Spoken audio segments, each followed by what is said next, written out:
नमस्कार, स्वागत है आपका लोकतंत्र में और मैं हूं आपके साथ नेहा दुबे। लोकतंत्र में आज हम बात करेंगे कृषि कानून पर कोहराम की। केंद्र सरकार की ओर से लाए गए 3 कृषि कानूनों के खिलाफ देश में किसानों का आंदोलन थमने का नाम नहीं ले रहा है। किसान अपनी मांगों को लेकर सड़क पर जमे हुए हैं। सरकार के साथ कई दौर की बातचीत भी हो चुकी है, लेकिन किसान अपनी 8 सूत्रीय मांगों को मनवाने में लगे हुए हैं। एक तरफ किसान सरकार पर दबाव बनाए हुए हैं, तो वहीं सियासी रोटियां भी खूब सेकी जा रही है। अमरिंदर सिंह किसानों के साथ खड़े हैं, तो आंदोलन के दौरान किसानों की हुई मौत पर मुआवजा देकर मरहम लगाने की कोशिश भी की गई। तो पंजाब की राजनीति में जमीन मजबूत करने के लिए एनडीए के साथ रहे और अब अलग हो चुके प्रकाश सिंह बादल ने किसानों के दिल में जगह बनाने के लिए अवार्ड वापसी कार्ड भी खेल दिया है। पंजाब के पूर्व मुख्यमंत्री और अकाली दल के वरिष्ठ नेता प्रकाश सिंह बादल ने कृषि कानूनों के विरोध में अपना पद्म विभूषण सम्मान वापस कर दिया। प्रकाश सिंह बादल ये कहते हुए पद्म विभूषण सम्मान को लौटा चुके हैं कि भारत सरकार द्वारा किसानों के साथ विश्वासघात किया गया है। बादल के अलावा अकाली दल के नेता रहे सुखदेव सिंह ढींढसा ने भी अपना पद्म भूषण सम्मान भारत सरकार को लौटाने का ऐलान किया। साथ ही आपको बता दें कि पंजाब और हरियाणा में किसान वोट के दौरान अहम भूमिका निभाते हैं, इसीलिए सभी दल किसानों के हितैषी बनने में लगे हुए हैं। अब देखना होगा कि मोदी सरकार किसानों को नाराज करती है या फिर मनाने में कामयाब हो जाती है। क्या मोदी के मंत्री किसानों को मना लेंगे? क्या अवार्ड वापसी से किसानों के दुख दर्द दूर होंगे? आखिर किसके हैं किसान? इन सवालों का जवाब हम लेंगे, लेकिन उससे पहले आपको दिखाते हैं ये रिपोर्ट।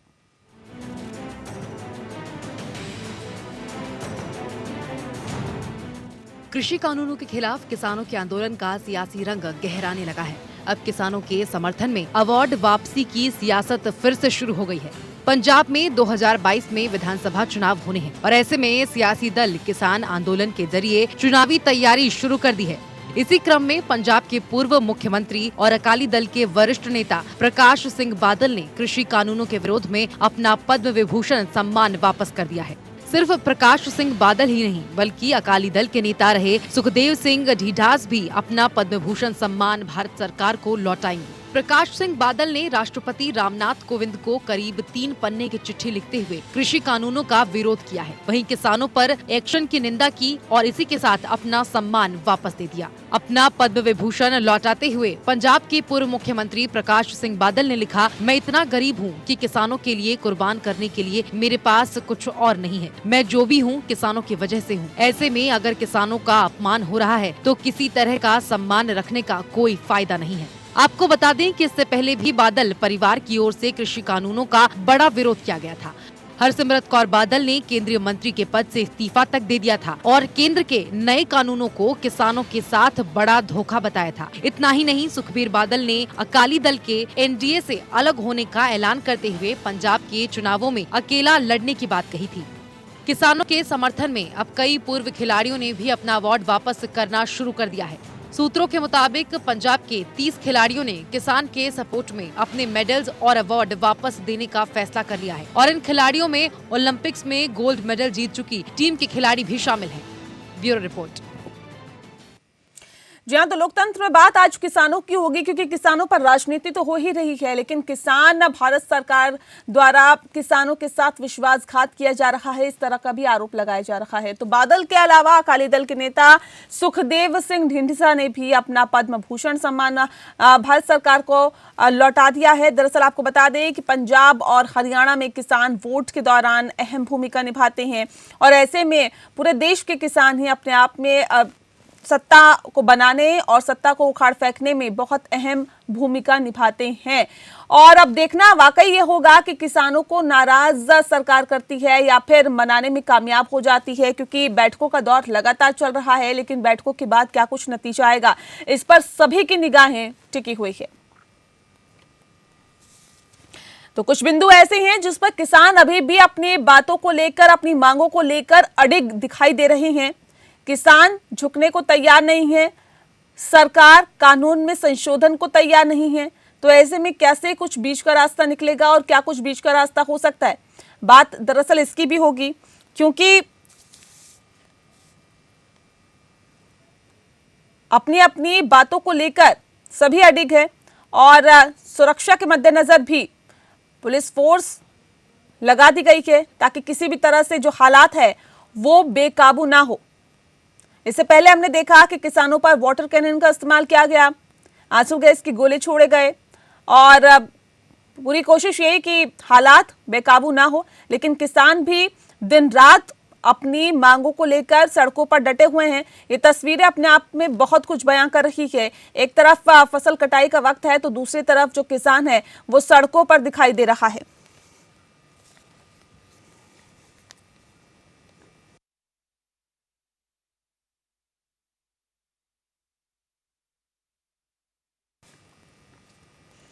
और चलिए आज इस विषय पर हम तफसील से चर्चा करेंगे। हमारे साथ खास मेहमान मौजूद हैं, उनसे आपका तारुफ करा देते हैं।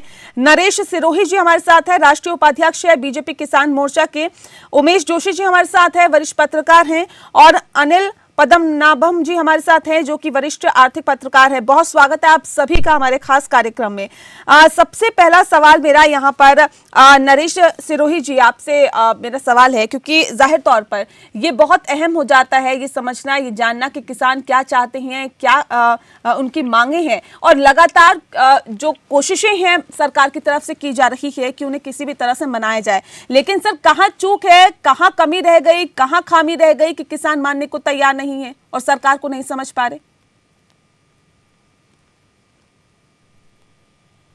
सरकार ने किसानों के हित को ध्यान में रखते हुए और ये जो कानून 3 लेके आई है ये केवल किसान के लिए अकेले नहीं है, इसमें पूरे देश के आम लोग प्रभावित होंगे।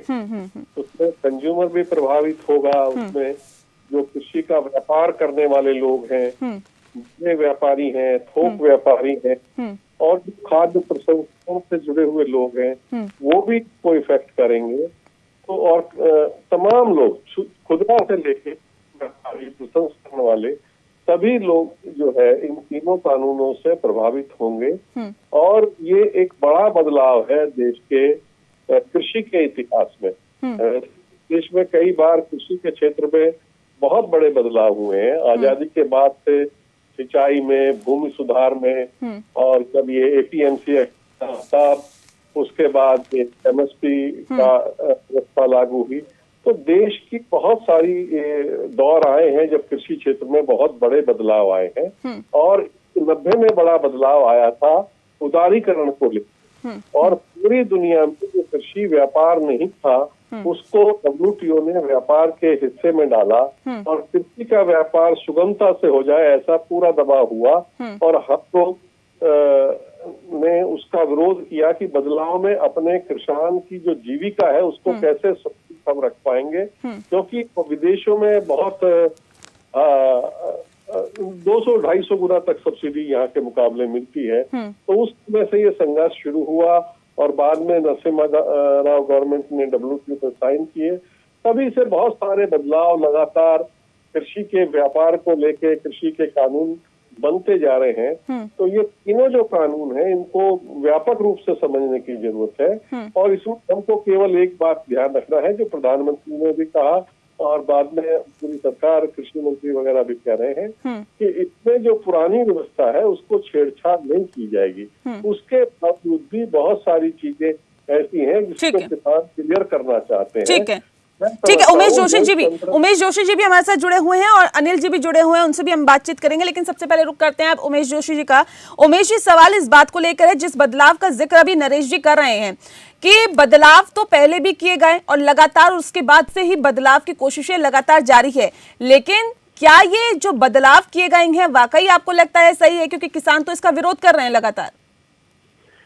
देखिए, बदलाव हर सरकार में हुए हैं और हर सरकार बदलाव करती रही है, मुसलसल होते रहे हैं, और ये प्रकृति का नियम है कि बदलाव किए जाए। लेकिन ये कैसा बदलाव है कि किसान इस बदलाव को स्वीकार नहीं कर रहे हैं, क्योंकि किसानों को ये क्यों नहीं समझ में आ रहा है कि ये बदलाव हमारे हित में है।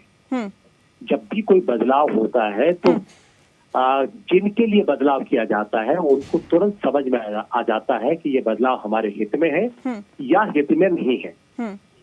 तो अब सरकार या सरकार के नुमाइंदे या पार्टी के कार्यकर्ता लगातार किसानों को कन्विंस करा रहे हैं, उनको समझा रहे हैं कि ये बदलाव तुम्हारे हित में है, लेकिन फिर भी नहीं समझ रहे किसान। इसका मतलब ये हुआ कि वो बदलाव किसान स्वीकार नहीं करना चाहते हैं। और ऐसा कौन सा हित है जो किसी का जबरन किया जाए? अगर किसान हित नहीं चाहते हैं तो ठीक है, वो कानून वापस ले लिए जाए, सिर्फ इतनी सी बात है। ठीक है, ठीक है। अनिल जी, जी जोशी जी, मैं आऊंगी आपके पास। अनिल जी, सवाल इस बात को लेकर है, जिस बात का जिक्र अभी उमेश जोशी जी ने कहा कि अगर जो किसान है वो नहीं चाहते हैं कि ऐसा बदलाव हो। एक तरफ सरकार ये कहती है कि 2022 तक जो किसानों की आय है उसको दोगुनी कर दी जाएगी और सरकार उसमें बदलाव की कोशिशें करती है, लेकिन किसान जो है वो बदलाव को स्वीकार नहीं करते हैं। लेकिन सर, ऐसे में सवाल इस बात को लेकर है कि वो जो आय को दोगुनी करने वाली बात है वो कैसे संभव है जब तक बदलाव नहीं होगा?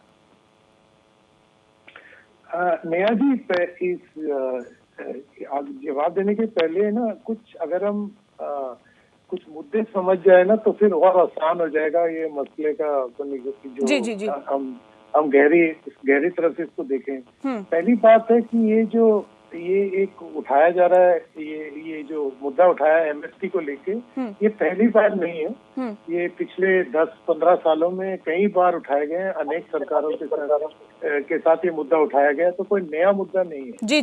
तो इसको नए जो कानून आए हैं उसके साथ जोड़ना ऑब्वियसली गलत है। हाँ। तो मतलब इसको कानून के साथ कुछ लेना देना नहीं है नए कानून के साथ। ये पुराना मुद्दा है। किसान जो है वो उनके अलग मसले हैं, तो उसको लेके चल रहे हैं। दूसरी बात ये है कि ये जो आप जब कहते हैं कि ये एग्री प्रोड्यूस जो है ना, ये किसान का खेती का जो हार्वेस्ट है, तो 90 अभी जो ये कह रहे हैं सारे सरकार लेगा, बट प्राइवेट सेक्टर को ला रहे हैं, ये गलत बात है। बट प्राइवेट सेक्टर तो पहले से ही है। मतलब ये हकीकत ये है कि 90% जो है आज जो हमारा जो प्रोड्यूस है, भारत का जो खेती का प्रोड्यूस है, ये 90% प्राइवेट सेक्टर के थ्रू है। तो सिर्फ 10% जो है, 10% जो है ये सरकारी तौर से सरकारी मतलब खाते के थ्रू है। तो पहले ये दो चीजें हैं। तो अगर आप इनको जोड़ के देखें तो तभी आप समझोगे इसमें एक राजनीतिक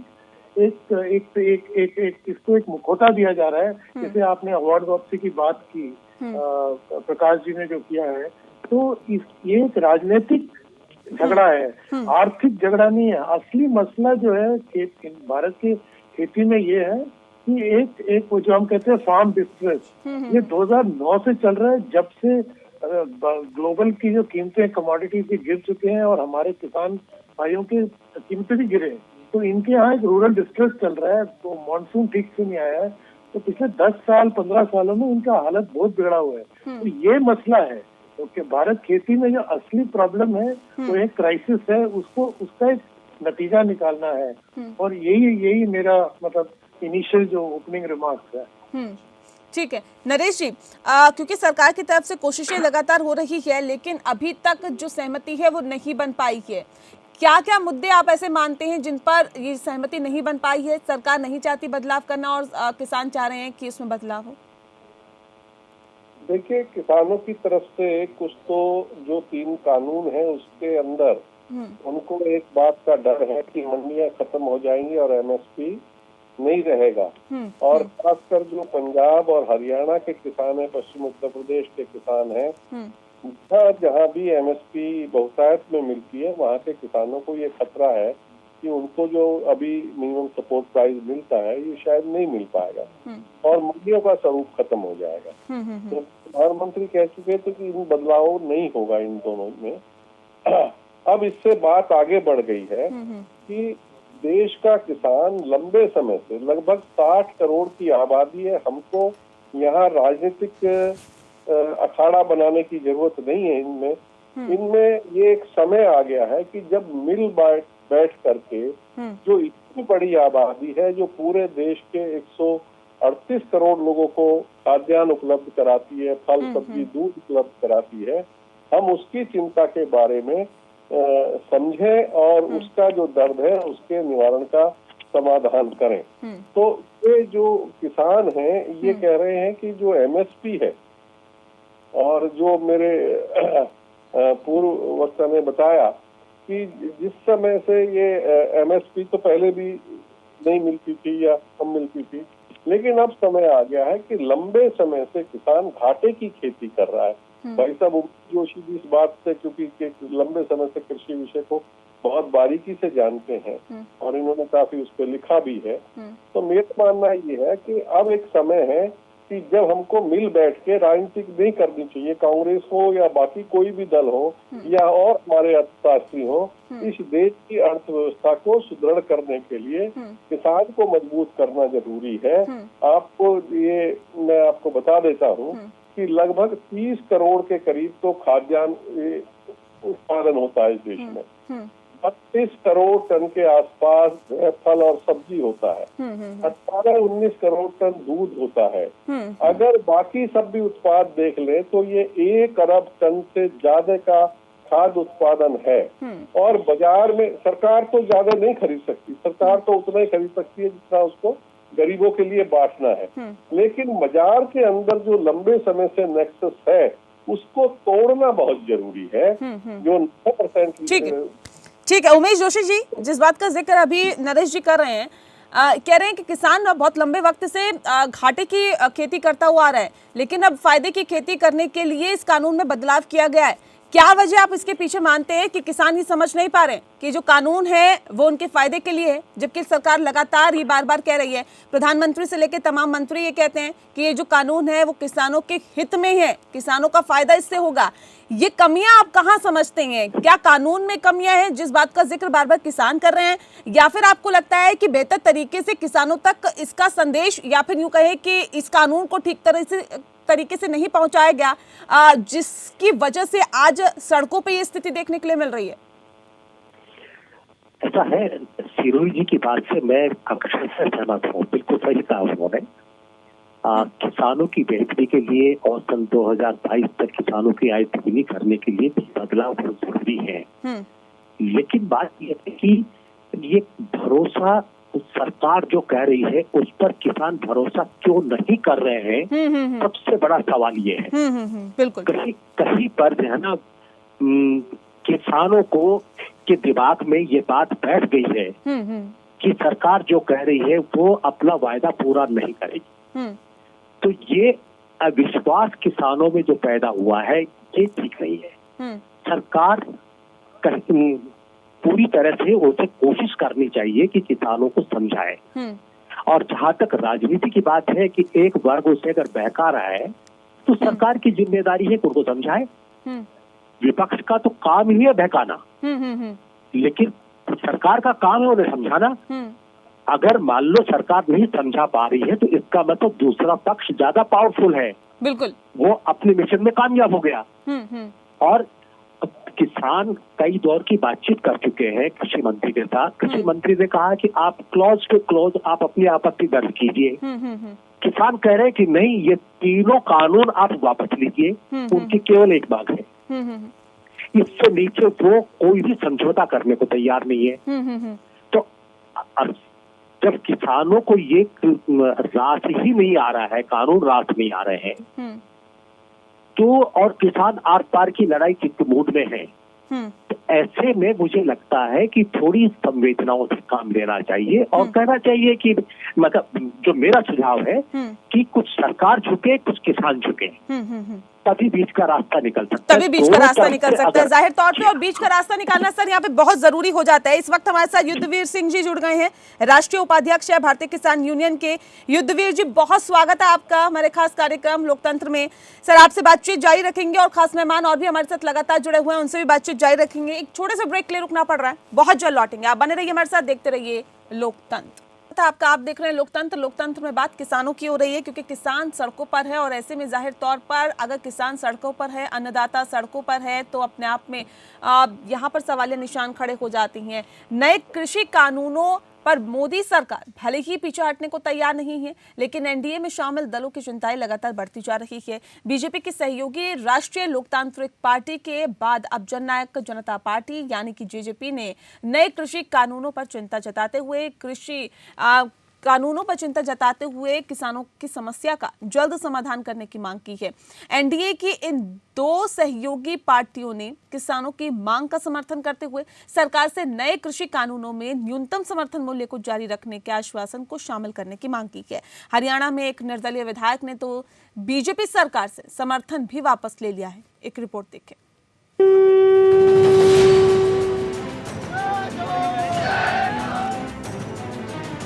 नए कृषि कानूनों पर मोदी सरकार भले ही पीछे हटने को तैयार नहीं है, लेकिन एनडीए में शामिल दलों की चिंताएं लगातार बढ़ती जा रही हैं। 3 नए कृषि बिलों के कानून के बाद बीजेपी की सबसे पुरानी सहयोगी में से एक शिरोमणि अकाली दल ने केंद्र सरकार और एनडीए से दूरी बना ली है। तो अब आरएलपी के मुखिया और सांसद हनुमान बेनीवाल ने नए कानूनों को वापस नहीं लेने पर एनडीए से हटने की धमकी दी है। आरएलपी के बाद जेजेपी ने भी किसानों की मांग का समर्थन करते हुए नए कानूनों में एमएसपी जारी रखने का लिखित आश्वासन देने की मांग की है। बीजेपी के लिए मुश्किल ये है कि हरियाणा में उसकी सरकार जेजेपी की बैसाखी पर टिकी है। जेजेपी के अध्यक्ष अजय चौटाला ने कहा कि सरकार को किसानों की समस्या का जल्द से जल्द हल निकालना चाहिए। किसानों की मांग के अनुरूप कृषि कानूनों में एमएसपी को शामिल करना चाहिए। देश के अन्नदाता सड़कों पर परेशान हो रहे हैं। ऐसे में सरकार को अपना दिल बड़ा करते हुए किसानों की मांग को स्वीकार करना चाहिए। दरअसल चाहे एनडीए से नाता तोड़ने वाला अकाली दल हो या चेतावनी देने वाला आरएलपी या जेजेपी, इन दलों का समर्थक वोट बैंक किसानों का है। किसानों की नाराजगी को देखते हुए अकाली दल ने एनडीए और मोदी सरकार से नाता तोड़ा है। चूंकि आंदोलनकारियों में जाट बिरादरी मुख्य रूप से शामिल है और यही जेजेपी के साथ आरएलपी का मुख्य वोट बैंक है, इसलिए ये दल इस मामले में असमंजस में फंसे हैं। जेजेपी और आरएलपी दोनों किसान समर्थक पार्टी के होने का दावा करते हैं। ऐसे में किसानों के आंदोलन से इन दलों की चिंता बढ़ गई है। किसान आंदोलन का दायरा लगातार बढ़ने और सहयोगी दलों के किसानों के साथ खड़े होने से मोदी सरकार की भी चिंताएं बढ़ी हैं। इससे पहले किसानों के अपने अपने राज्य में प्रदर्शन और रेल पटरियों पर कब्जे के बावजूद सरकार और बीजेपी निश्चित थी, लेकिन आंदोलन का दायरा लगातार बड़ा होना और सहयोगी नाराजगी बढ़ने के कारण सरकार दबाव में है। इसी दबाव के कारण सरकार ने अचानक मंगलवार को किसान यूनियन के प्रतिनिधियों को बातचीत का न्योता दिया और सरकार बातचीत से बीच का रास्ता निकालने के लिए मंथन कर रही है। Bureau report. तो किसानों का मुद्दा राजनीतिक रंग लेता हुआ दिखाई दे रहा है। जाहिर तौर पे कहा जा सकता है कि भाजपा के लिए अब मुश्किलें बढ़ती हुई ही यहाँ पर दिखाई दे रही है। इस मसले पर भी हम बात करेंगे, लेकिन अभी बहुत महत्वपूर्ण ये हो जाता है जिस बात का जिक्र अभी उमेश जोशी जी कर रहे थे कि भरोसा किसान नहीं कर पा रहे हैं। एक सवाल इस बात को लेकर है युद्धवीर सिंह जी कि जिस भरोसे की बात अभी उमेश जी कर रहे थे, क्या वाकई आपको लगता है कि वो भरोसा सरकार पर नहीं किया जा रहा आप लोगों की तरफ से? अगर हाँ तो क्यों? क्या वजह इसके पीछे आप मानते हैं? क्यों भरोसा नहीं हो रहा? सरकार जब ये कह रही है कि एमएसपी वही रहेगी, वैसे ही रहेगी जैसे कि पहले थी, कुछ भी बदलाव उसमें नहीं किया गया, बल्कि अब तो आपको विकल्प दे दिए गए हैं, फिर आपको क्यों भरोसा नहीं हो रहा? जी, मैं जो मन की बात कही उसमें प्रधानमंत्री जी ने कहा कि हमने जो किया वो ठीक है, किसान समझ नहीं पा रहा, उसको समझाने की आवश्यकता। जी जी। प्रधानमंत्री जी ने ये बयान दिया कि पूरे देश में बिहार मॉडल लागू किया जाएगा। बिहार मॉडल में एपीएमसी को खत्म कर दिया गया। तो देश के प्रधानमंत्री जब ये बात कह रहे हैं तो भरोसे वाली तो बात ही खत्म हो जाती है। ये तो दोगली भाषा। एक तरफ तो कह रहे हैं कि बिहार मॉडल लागू किया जाएगा, दूसरी तरफ से कह रहे हैं कि एमएसपी और मंडी को खत्म नहीं किया जाएगा। तो बिहार मॉडल क्या है? तो देश के किसान को पता नहीं है कि बिहार में मंडियां खत्म कर दी गई, एमएसपी खत्म कर दी गई और बिहार का किसान आज दर्द की ठोकरें खा रहा है। बिहार पंजाब का व्यापारी अपने सेलर के लिए चावल 1100 रुपए, 900 रुपए, 800 रुपए, 1000 रुपए में बिहार से खरीद के पंजाब में लेके आ रहा। बिहार का किसान भी मर रहा है और पंजाब का किसान भी मर रहा है, क्योंकि यहाँ एमएसपी पे जो चावल बिक जाता था वो बिहार से 1000 रुपए में जब व्यापारी को बिहार में मिल रहा है तो वो यहाँ के किसान से 1800 रुपए में क्यों लेगा? तो बिल्कुल ओपन सीक्रेट है, सबको पता है। प्रधानमंत्री जी का काम है ये। वो बार बार जोर दे के कह रहे हैं कि किसान, मतलब वो बेवकूफ समझते हैं। 60 करोड़ किसान है देश में, 60 करोड़ की आबादी किसानों की है, और किसानों में मतलब किसी में दिमाग ही नहीं है, हम समझ नहीं पा रहे हैं। और प्रधानमंत्री जो जिनका कृषि से कभी पुस्तकों से संबंध नहीं रहा है, वो ये कह रहा है कि हम मूर्ख हैं, वो हमारे हित की चिंता कर रहे हैं। अरे हमसे पूछा होता, हमसे बात की होती, कोई भी कानून देश में बनता तो उस वर्ग से कंसल्टेशन किया जाता जिस वर्ग के लिए कानून बनाया जाता। ठीक है, नरेश जी हमारे साथ है, नरेश जी से इस पर रिएक्शन ले लेते हैं। नरेश जी, सवाल इस बात को लेकर है, जिस बात का जिक्र अभी युद्धवीर जी कर रहे हैं।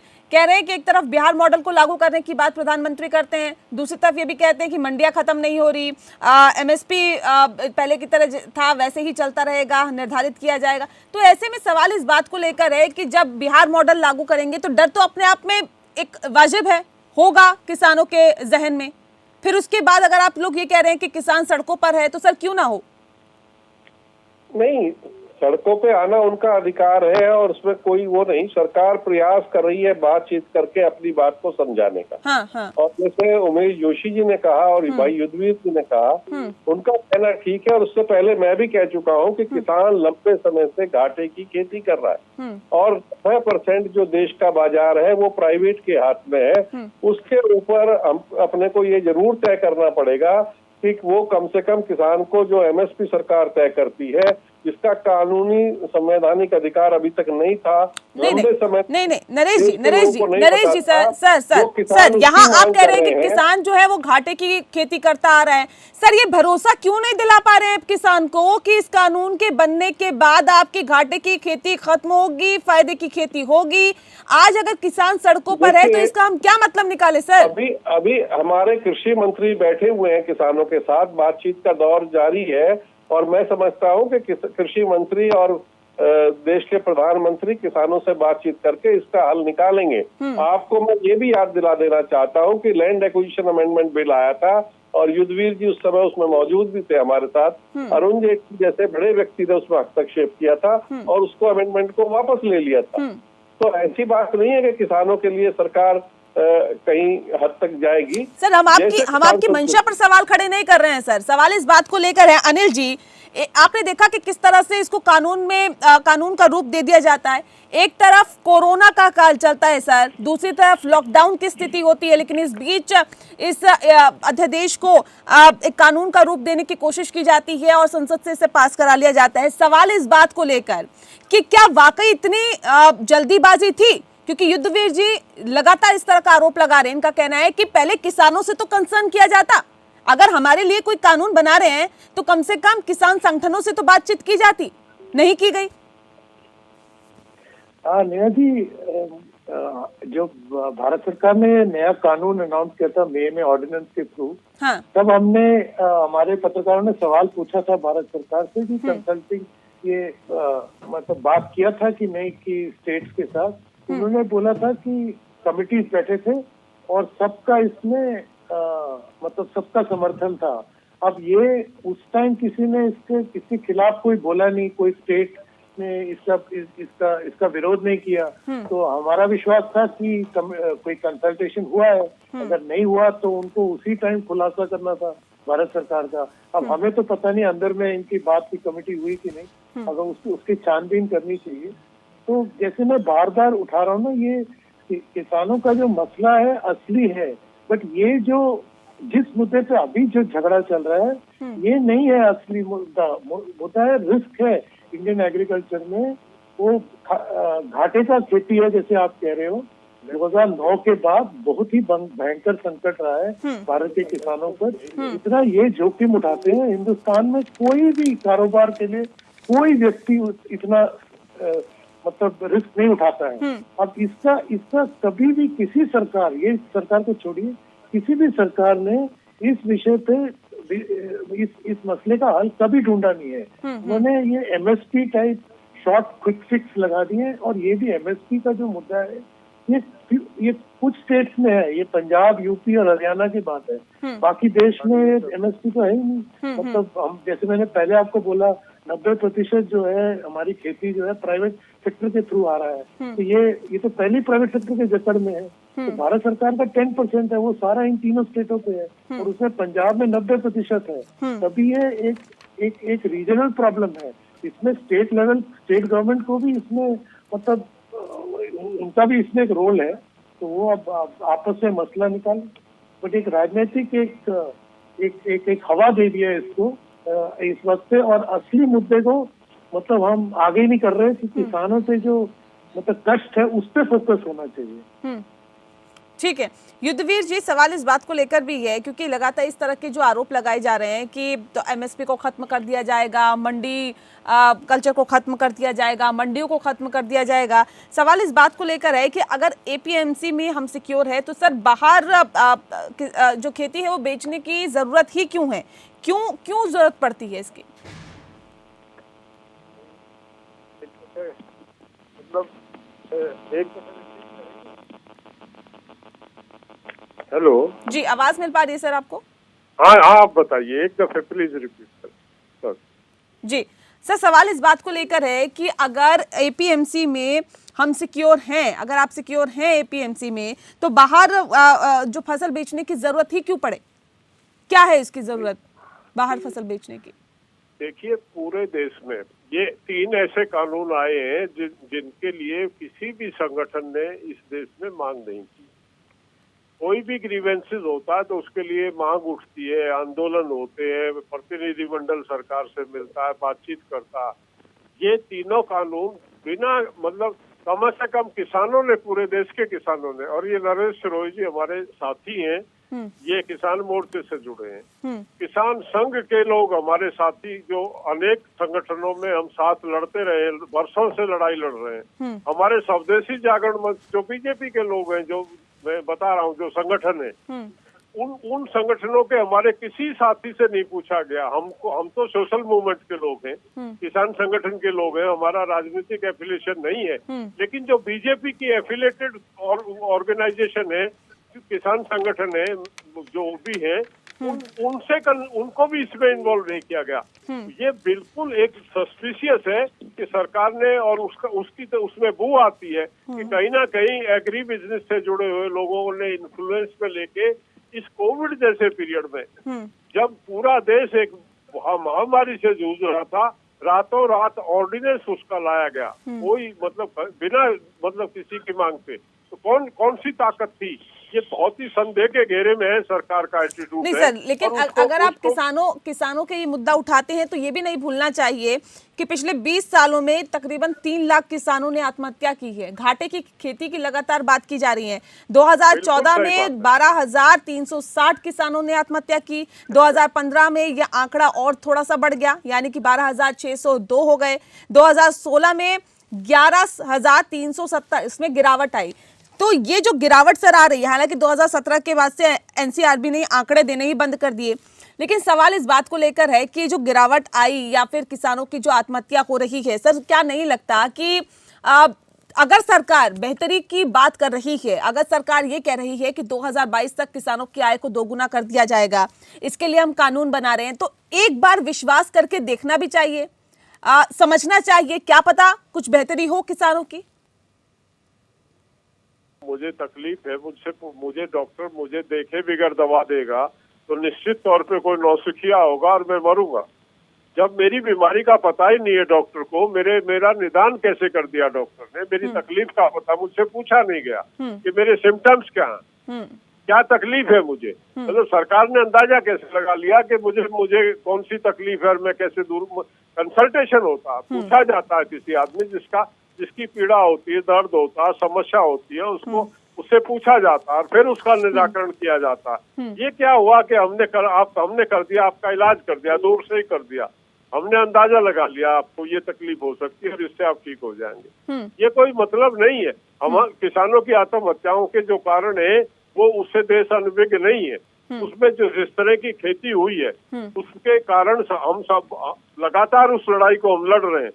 जो ये शुरू हुआ दौर, जब ये WTO का दौर था, आज भी कहीं ना कहीं WTO का खेल है ये, इन कानूनों में भी जो बनाने के पीछे भी वो शक्तियां जो विदेशी शक्तियां, IMF और वर्ल्ड बैंक का जो लगातार प्रेशर है कि देश में सब्सिडी खत्म की जाए, देश में MSP खत्म की जाए, देश में प्रोक्योरमेंट खत्म की जाए, ये अंतर्राष्ट्रीय प्रेशर आज से नहीं है।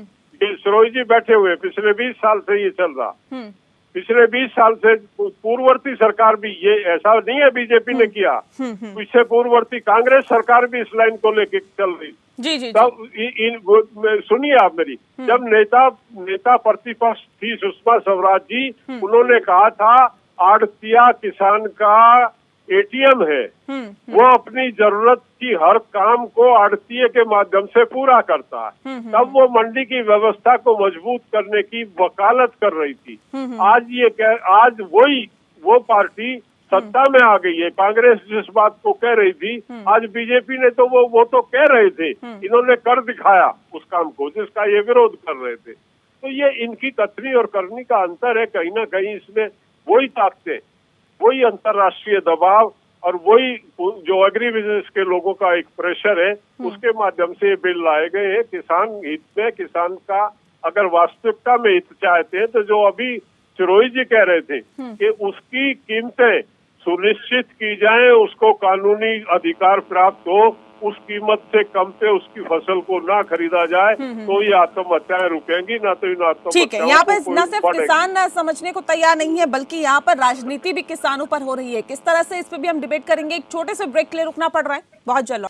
चलिए, ब्रेक के बाद स्वागत है आपका। आप देख रहे हैं लोकतंत्र में बात किसानों की हो रही है, किसानों पर सियासत भी हो रही है, क्योंकि जाहिर तौर पर एक तरफ सरकार कह रही है कि किसान समझ नहीं पा रहे हैं क्योंकि ये जो बिल है वो किसानों के हित में है, लेकिन दूसरी तरफ सवाल इस बात को लेकर भी है कि चलिए किसान तो नहीं समझ रहे हैं, लेकिन बाकी जो सियासी पार्टियां हैं आखिर वो क्यों आपका साथ छोड़कर जा रही है। नरेश सिरोही जी, सवाल इस बात को लेकर है कि प्रकाश सिंह बादल ने पद्म विभूषण वापस कर दिया, अकाली दल के एक और नेता सुखदेव सिंह ने पद्म भूषण वापस कर दिया। सर, जेजेपी भी ये धमकी दे रही है कि वो सरकार से अपना समर्थन वापस ले लेंगी। वही आपको बता दें कि एक हरियाणा में निर्दलीय विधायक है, उन्होंने समर्थन वापस ले लिया, सोमवीर सांगवान जिनका नाम है। हरसिमरत कौर बादल ने केंद्रीय मंत्री पद से इस्तीफा पहले ही दे दिया था। राजस्थान में राष्ट्रीय लोकतांत्रिक पार्टी के MP हनुमान बेनीवाल जो हैं, उन्होंने भी अपनी समर्थन वापसी की धमकी दी है। सवाल इस बात को लेकर है सर, ठीक है किसान तो नहीं मान रहे हैं, ये जो समर्थन वापस जिन्होंने लिया है और जो धमकी दे रहे हैं, अगर जेजेपी भी अपना समर्थन वापस ले लेती है तो हरियाणा में आपकी सरकार गिर जाएगी। ये जो राजनीतिक घटनाक्रम चल रहे हैं, इसे आप किस तरह से देखते हैं? क्या ये भी एक सरकार पर दबाव बनाने की कोशिश नहीं है, और क्या सरकार दबाव में है इस वक्त? देखिए नेहा जी, जो आपने नाम गिनाए हैं, इनकी सबकी राजनीतिक जो पृष्ठभूमि है वो कृषि पर आधारित है, किसानों पर आधारित है, और ये पूरी जितने भी लोग हैं सब किसान बिरादरी से ही हैं। तो इसमें इनको अपनी जमीन बचाने के लिए निश्चित रूप से जो है ये करना ही पड़ेगा, इनकी मजबूरी भी है, इसमें कहीं कोई दो राय नहीं है। और नहीं तो इनके साथ जो है वहाँ इनको मुश्किल हो जाएगी। तो ये ठीक है। मतलब आप क्या कहना चाह रहे हैं सर? मैं आपके वक्तव्य का क्या मतलब निकालूं कि इनको मुश्किल हो जाएगी, यानी कि कुछ ना कुछ ऐसा तो है ना जिसका विरोध लगातार हो रहा है और कुछ खामियां है ना इस कानून में? नेहा जी, अपना देश लोकतांत्रिक देश है, यहाँ धरना प्रदर्शन करना, राजनीतिक रूप से दबाव बनाना, यहाँ का एक ये खूबसूरती है कि इसको बुरा नहीं मानना चाहिए कि अगर मान लो कांग्रेस हमारी टांग खींचती है तो हमको बुरा क्यों मानना है? भाई वो विपक्ष में है, वो उनका काम है, अगर वो ये नहीं करेंगे तो और वो क्या करेंगे? सर, आपके समर्थन वाले जब आपकी टांग खींच रहे हैं, इसे क्या कहेंगे आप सर? लेकिन नेहा जी, मैं एक अपील करना चाहता हूँ सबसे कि देश की 60 करोड़ आबादी इस कृषि पे आधारित है, जो बहुत विपन्नता में जी रही है। इसके ऊपर स्वस्थ ढंग से बैठ के, एक प्लेटफॉर्म पे बैठ के तथ्य परख बात करके हमको ऐसा रास्ता बनाना चाहिए जिसमें देश का और देश के किसानों की उन्नति हो सके। सकते हैं, चाहे हमारे कृषि मंत्री जी हैं, लगातार वार्ताओं का दौर जारी कर रहे हैं। हम लोग की भी अपने बहुत सारे लोगों से, संगठन के लोगों से बातचीत हो रही है। हम भी अपने बहुत सारे सुझाव दे रहे हैं जो किसान हित में हो, किसान की उन्नति के लिए हो। ऐसा नहीं है कि मोदी सरकार ने किसानों के लिए कोई सारे खराब काम किए हैं, उन्होंने सच्चे भी काम किए हैं। जो स्वास्थ्य आयोग की रिपोर्ट 2006 से दबी हुई थी, उसको लागू करने का भी काम किया है। इंफ्रास्ट्रक्चर में भी काम कर रही हैं। किसान की आमदनी बढ़ाने के लिए जो भी प्रयास हो सकता है उसको लगातार काम हो रहा है सर, लेकिन लोग समझ नहीं पा रहे हैं क्या किसान समझ नहीं पा रहे हैं? उमेश जोशी जी, सवाल इस बात को लेकर है, क्या ये जो राजनीतिक घटनाक्रम हो रहे हैं ये सरकार पर दबाव बना रहे हैं?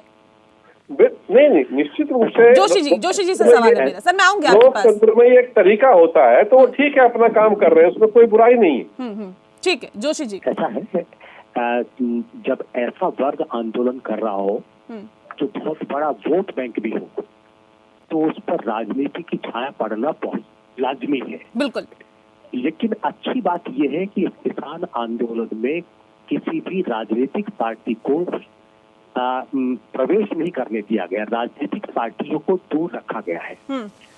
पर राजनीतिक पार्टियां ये भी चाह रही हैं कि हम इसकी आड़ में अपनी छवि अच्छी बना लें, ताकि ये हमारा जो वोट बैंक है ये हमसे खिसके नहीं। तो पद्म भूषण या पद्म विभूषण जो वापस किए गए हैं, जी, उसके पीछे भी राजनीति यही है कि 2022 में चुनाव होने पंजाब में। अब हाल में हरियाणा में एक उपचुनाव हुआ बड़ौदा में, उसमें जेजेपी और बीजेपी साथ मिलकर चुनाव लड़ रही थी। अगर दोनों का पिछले एक साल का जो आम चुनाव में जो वोट मिले थे, अगर वो जोड़ देखा जाए तो इनके कैंडिडेट को कम से कम 10-12 हजार वोट से जीतना चाहिए था। लेकिन बीजेपी का कैंडिडेट 10,000 से अधिक मतों से हार गया। इसका मतलब ये हुआ कि अगर किसान नाराज है तो बीजेपी को इसका खामियाजा भुगतना पड़ेगा आने वाले किसी भी चुनाव में। तो उनकी नाराजगी भी बीजेपी बर्दाश्त नहीं कर सकती। तो हो सकता है कि बीजेपी इन सारी बातों को देखकर, घटनाक्रम को देखकर, वरना ये वोट बैंक खिसक दूसरी पार्टियों के पास चला जाएगा। और इसका जीता जागता उदाहरण मैंने आपको बताया, बड़ौदा में जो चुनाव हुआ, सरकार ने खूब जोर लगाया, जेजेपी उसके साथ थी, लेकिन नहीं चुनाव जीत पाए। तो अब उस वोट बैंक को बनाए रखने के लिए, क्योंकि किसान एक अच्छा वोट बैंक भी है, तो अगर किसान की चिंता नहीं है तो बीजेपी को अपने वोट बैंक की चिंता तो करनी पड़ेगी।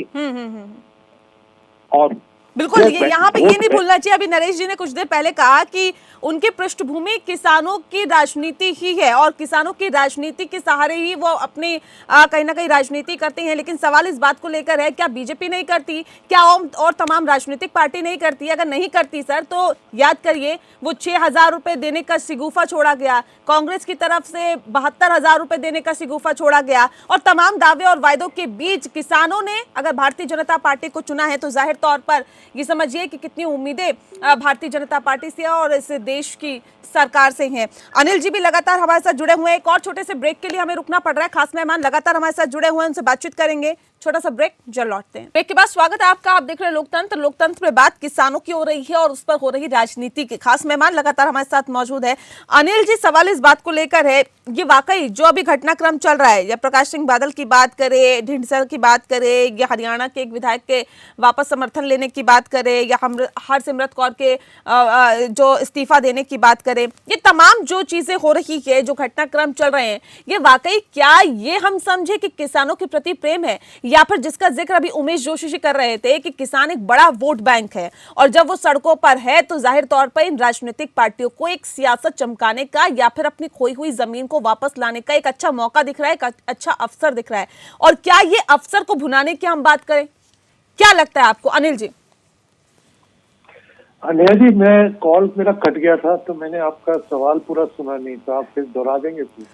जी सर, सवाल इस बात को लेकर है जो घटनाक्रम राजनीतिक अभी चल रहा है, क्योंकि प्रकाश सिंह बादल ने जिस तरह से पद्म विभूषण लौटाया, सुखदेव सिंह ढींडसा ने जिस तरह से पद्म भूषण लौटा दिया, हरसिमरत कौर बादल ने जिस तरह से केंद्रीय मंत्री पद से इस्तीफा दे दिया, या हरियाणा के एक विधायक ने अपने समर्थन बीजेपी सरकार या जो गठबंधन की सरकार चल रही है उससे वापस ले लिया, या फिर राजस्थान में जिस तरह से धमकी दी जा रही है हनुमान बेनीवाल की तरफ से कि वो भी अपना समर्थन वापस ले लेंगे, या फिर जिस तरह से पूरे घटनाक्रम चल रही है, हरियाणा में जेजेपी की तरफ से धमकी दी जा रही है, ये सब चीजें जो चल रही है सर, क्या वाकई आपको लगता है कि ये किसानों के प्रति प्रेम है राजनीतिक पार्टियों का, या फिर जिसका जिक्र अभी उमेश जी कर रहे थे, कह रहे थे कि ये एक अच्छा अवसर है, खोई हुई जमीन राजनीतिक पार्टी जो है वो वापस पा ले, या फिर अपने आप को और ज्यादा चमका ले, अपनी पार्टी को और ज्यादा चमका ले, तो एक अच्छा अवसर उन्हें मिलता हुआ दिखाई दे रहा है, इससे जोड़ के इसे देखा जाए, क्या वजह आप इसके पीछे मानते हैं? ये प्रेम है या फिर अफसर?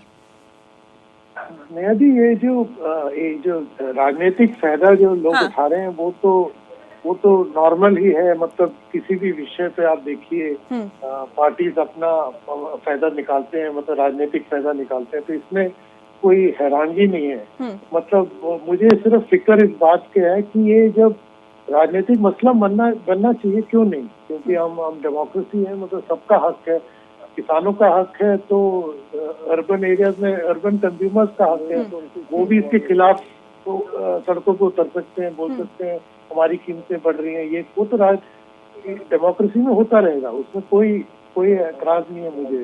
मेरा सिर्फ कंसर्न ये है कि जो मैं शुरू से कह रहा हूँ इस प्रोग्राम में कि एक किसान घाटे का खेती कर रहा है, ये हम पहली बात ऐसा, ये पंजाब फार्मर्स को आपको देख के लगता नहीं होगा, बट वही किसान वही नहीं है, पूरे हिंदुस्तान के किसान, वो तो एक छोटा हिस्सा है।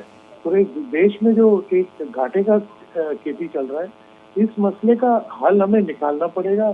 हम बोलते रहते हैं कोल्ड चेन करेंगे, हमारा कितना सारा फसल वेस्ट होता है हर साल, कोल्ड चेन करिए। मेरे पूरे 35 साल के करियर में मैं सुनता रहा हूँ कि कोल्ड चेन आ रहा है, कोल्ड चेन आ रहा है, वो मसले का हल नहीं हुआ। इनकी जो कीमतें हैं, इनकी कीमती जो है प्राइस, इस पे अभी पूरा झगड़ा चल रहा है। इस पे एमएसपी जैसा ही एक सपोर्ट दिया है, बाकी कोई एड्रेस करता नहीं। ठीक है सर, क्योंकि हम कार्यक्रम के आखिरी पड़ाव में है, युद्धवीर जी, एक बहुत छोटा सा सवाल और बहुत छोटा सा आंसर कि अगर आपकी मांगों को नहीं माना गया, नहीं सुना गया, आपको नहीं समझा गया, सर आप लोगों का अगला कदम अब क्या होगा? बहुत छोटा सा जवाब दीजिएगा। देखिए, प्रजातंत्र में जनतांत्रिक तरीके से जो एक तरीका है आंदोलन का, इस आंदोलन को हम और बढ़ाएंगे। हाँ। आज ये कोविड की वजह से यहाँ पे ये संख्या है। अगर कोविड नहीं होता तो दिल्ली में 10 लाख आदमी आज होने चाहिए थे, लेकिन अगर सरकार नहीं सुनती है और सरकार को 10 लाख की हाजिरी चाहिए, तो वो 10 लाख आदमी यहाँ दिल्ली में वो कमी को पूरा करने के लिए जुट जाएगा सारे संगठन, और अपने पूरे हिंदुस्तान के कश्मीर से कन्याकुमारी तक के किसानों को यहाँ दिल्ली में लाके खड़ा। ठीक है, बड़ा आंदोलन आप करेंगे। नरेश जी, सवाल इस बात को लेकर है, क्या उसकी नौबत आएगी या सरकार इससे पहले ही समस्या का समाधान ढूंढ लेगी? नहीं, मुझे आशा है कि जो हमारे किसान संगठन है, या मैं युद्धवीर जी से भी कहूँगा कि जितने किसान संगठन है वो शांतिपूर्वक ढंग से अपनी बात करें, और कृषि मंत्री जी भी मुझे लगता है कि पूरी तरह से संवेदनशील है इस मामले को लेके, पूरी सरकार संवेदनशील है। जल्दी इसका कोई अच्छा हल निकलेगा और किसान को लाभकारी मूल्य मिले, ऐसी मेरी कामना है। अपनी सरकार से मैं ये गुजारिश करता हूँ कि निश्चित रूप से किसानों के लिए वो प्रतिबद्ध है, वो अपनी प्रतिबद्धता को और बढ़ाएगी, किसानों को लाभकारी मूल्य देगी। सरकार प्रतिबद्ध है और प्रतिबद्धता को आगे बढ़ाए और किसानों की समस्या का समाधान हो, इसी की हम कहीं ना कहीं उम्मीद लगाए बैठे हैं। बहुत शुक्रिया सर आप सभी का हमारे साथ इस खास कार्यक्रम में जुड़ने के लिए। इसी के साथ लोकतंत्र में इतना ही, मुझे दीजिए इजाजत, नमस्कार।